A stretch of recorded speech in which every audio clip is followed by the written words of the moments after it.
How we doing today, guys? Rod, are you still there? All right, Mike Griffith.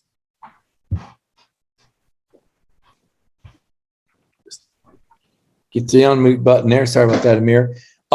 Kirby was talking a little bit about the size of these Clemson wideouts. Can you talk about your size and your thoughts about matching up with guys like Justin Ross? Yeah, they have a very, very big and physical set of wideouts. So we're looking forward to that, and we just plan on all of us using our size and ability to be able to match and play these receivers the best we can. Let's go to Chip Towers and Mark Weiser.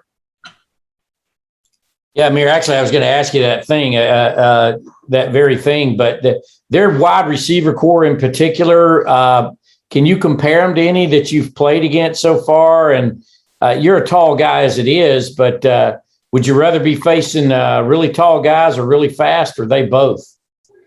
Me being a big DB, like I've always loved going against bigger receivers. Smaller receivers is always, being a big DB is always like we like matching with bigger people. So I think that them being big and physical and us having big physical corners too, it'll be a fun game. Ameer, obviously you guys have spent the whole offseason trying to get the secondary shored up after all the losses you guys had in terms of guys going to the NFL and transfers. How do you feel about the group as a whole? And, are you in position to start, you think? I had to talk to Kirby Smart about that, but as a group, though, I feel like we're ready. We've been working, we've been grinding, preparing ourselves to be the best we can be this season. So I feel like the hard work and practice and dedication that we put in, it'll all pay off in due time.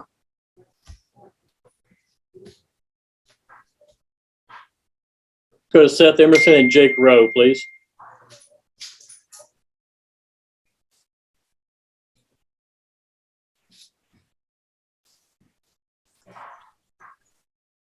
All right, let's go to Jake Rowe.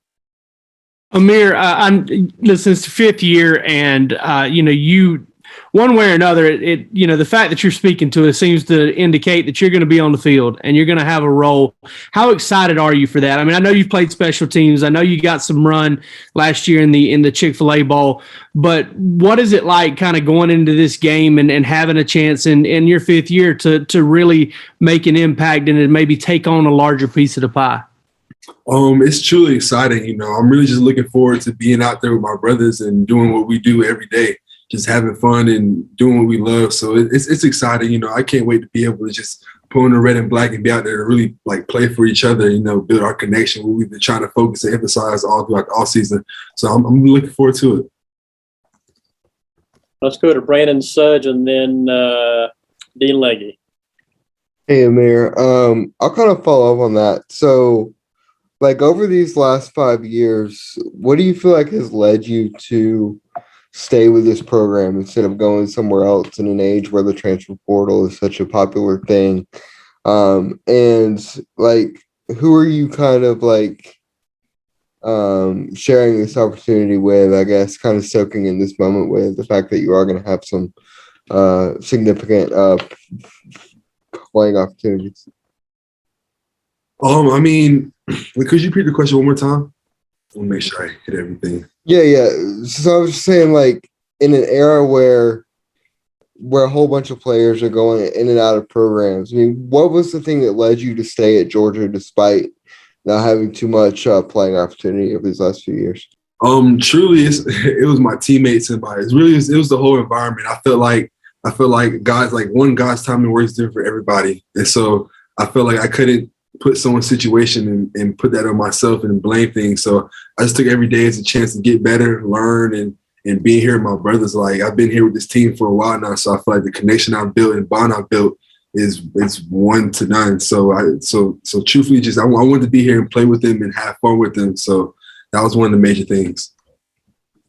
Hey, I wanted to ask, how do y'all make sure you're not sort of playing the game during the week? There's always the urge to kind of get hyped up during the middle of the week and play the game on Monday and Tuesday. Kirby was talking about that earlier. I wanted to get your thoughts on that.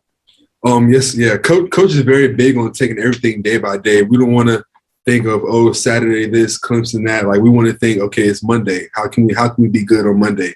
It's Tuesday. How can we be better learn from our mistakes Monday and focus on today and make today our best day. So we try to emphasize and take everything day by day, be to perform. And because once you get to thinking in the past, like, you can't live in the past. We want to start. We kind of emphasize living in the present and staying in the present, because that'll make you your best. You and allow you to be at your best when it comes to being on the field. All right, let's go to Stuart Steele and Connor Riley. Hey, Ameer, kind of a similar question. How do you, as an older player that's been here for a few years, that's been around a lot of big games, how do you help some of the young guys stay calm and stay ready for a big game like Clemson? Like when it goes back to the last question, taking everything step by step. You can't think of, oh, I'm trying not to mess up. You want to think of how, like, I can be the best at this. You can't think of, oh, how can I do this to not mess up? You want to have more of a mindset of, oh, I'm going to do this right. How can I do this right? So really just being there for the guys, let them know that, it's a game. Like we've been doing this, like we practice every day. Like we're doing what we love and having fun with it. So just think of that while you're out there. Don't let the moment get too much and get to your head. Hey, Ameer, I wanted to ask what you've seen out of Jermaine Burton and how he's progressed this fall. I know he's been battling a little bit of injuries, but where is he at sort of heading into this first game? Jermaine's a very good receiver, and I look forward to seeing him have a day this upcoming weekend. Our young guys, we have a very talented wide receiver group, I believe. So I'm just excited to see them go out there, explode, and make plays. Let's go to Jed May and Davis Baker. Ameer, we've mentioned the size of the Clemson receivers several times. Kirby said they're really good at making plays on those 50-50 balls. Take me inside the mind of a cornerback against guys like that. I mean, do you have to change anything about your technique or anything to sort of stay prepared for, jump balls, 50-50 balls, anything like that coming your way? Yes, sir. Well, when we get to any receivers, really, you got to approach your game and mindset differently for each one. So I say when it comes to big receivers, we're thinking, you got to be more heavy, you got to be more physical, because they're big and we're big. So it could be a lot of, just contact to context, and being able to just be strong and know the type of balls that they want to throw to bigger receivers will help you in the line to play better. Hey, Ameer, we've talked about the transition within the DB room pretty much all offseason. How has your relationship with those guys, progressed off the field since then? Like I said, we're a brotherhood. We're all, I say we're all locked in. Anytime somebody needs something, like, they're there, I'm there for them. Anytime I need something, like, my guys are always there for me. So we always try to keep it real tight in our room, because we know, like, to be able to be our best on the field, like, you got to have a real connection. You can't just be out there on the field just trying to make plays. You got to be brothers for real and actually understand each other. Like, throughout this offseason, we focus a lot on learning each other's whys and just building up that connection. So I feel like that's also helped us out a lot, and it's allowed us to be a better group overall. Okay, Ameer, thank you for your time, and have a good rest of your day.